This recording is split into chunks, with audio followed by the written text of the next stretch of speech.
Hello friends, कैसे हैं आप लोग। उम्मीद करती हूँ सब बहुत अच्छे होंगे और कल का जो हमने पढ़ाया था वो भी सब लोग आप लोग पढ़ चुके होंगे।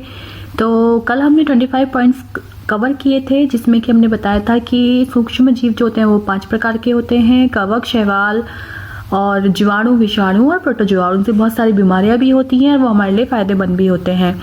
तो कल हमने 25 पॉइंट्स कलेक्ट किए थे, कवर किए थे। अगर आपने अभी नहीं देखे हैं तो मैं उसका कल की वीडियो का लिंक अपने डिस्क्रिप्शन बॉक्स में शेयर कर दूंगी। इसके अलावा आप मेरे को टेलीग्राम पर भी ज्वाइन कर सकते हैं और उसका लिंक भी मैं डिस्क्रिप्शन बॉक्स में शेयर कर दूंगी। चलिए, तो हम कल के बाद आगे का आज का हम अपनी पढ़ाई शुरू करते हैं।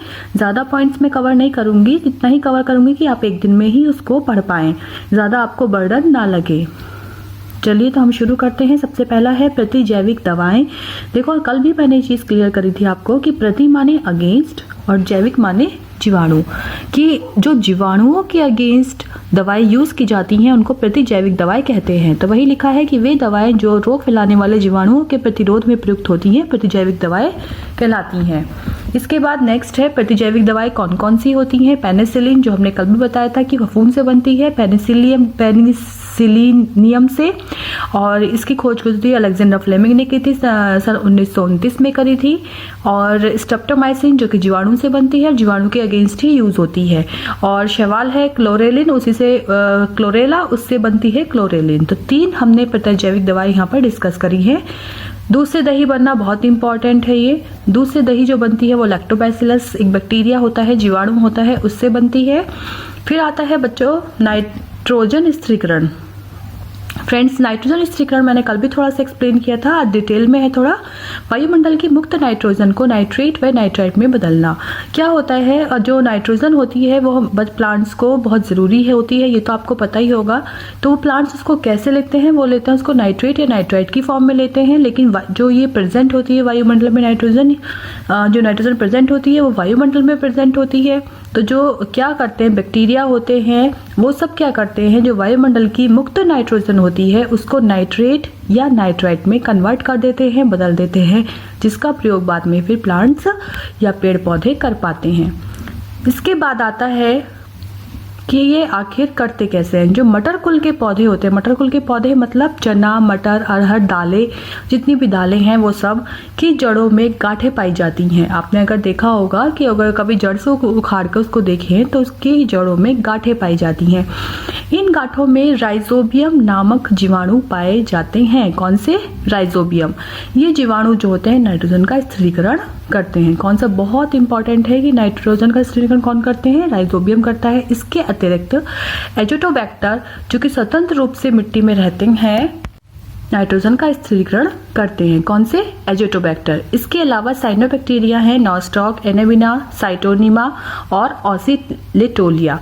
ऑसिलेटोरिया जो होता है, चारों जो हैं ये साइनोबैक्टीरिया नाइट्रोजन स्थिरीकरण भी करते हैं और धान के खेतों में जैव उर्वरक के रूप में प्रयोग किए जाते हैं।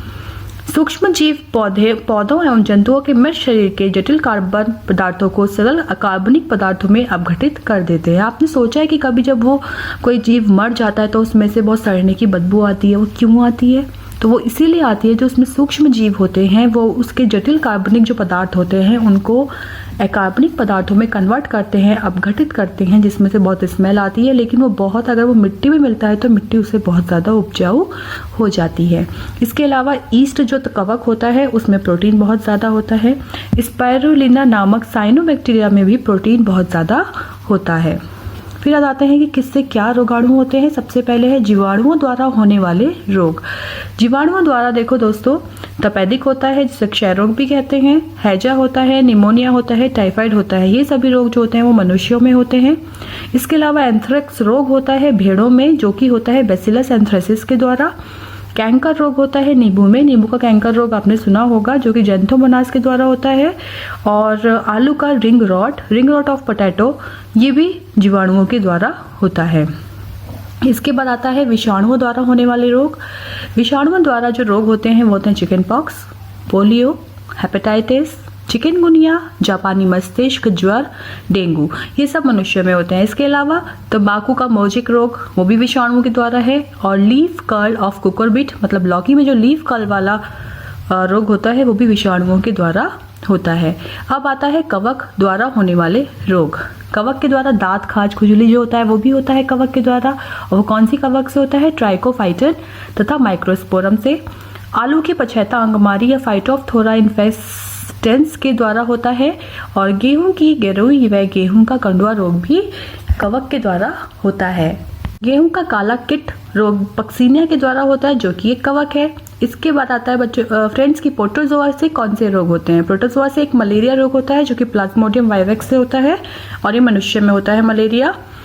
इसके अलावा थायोबैसिलस डिनास्ट्रिफिकेंस नाइट्रेट को नाइट्रोजन तथा अमोनिया में कन्वर्ट कर देता है, जो कि भूमि की उर्वरा शक्ति को कम करता है। देखो हमने पढ़ा था कि जो भूमि की उर्वरा शक्ति है उसको कौन बढ़ाता है? वो बैक्टीरिया जो कि वायुमंडल की नाइट्रोजन को नाइट्रेट में कन्वर्ट करते हैं। लेकिन ये जो है ये क्या करता है? ये नाइट्रेट को नाइट्रोजन व अमोनिया में वापस बदल देता है, उसको उल्टा कर देता है, इसलिए भूमि की उर्वरा शक्ति को कम कर देता है। तो ये इंपॉर्टेंट है कि कौन सा ऐसा है जो कि भूमि की उर्वरा शक्ति कम करता है, नाइट्रेट को वापस नाइट्रोजन में कन्वर्ट करता है, तो है थायोबैसिलस डिनास्ट्रिफिकेंस।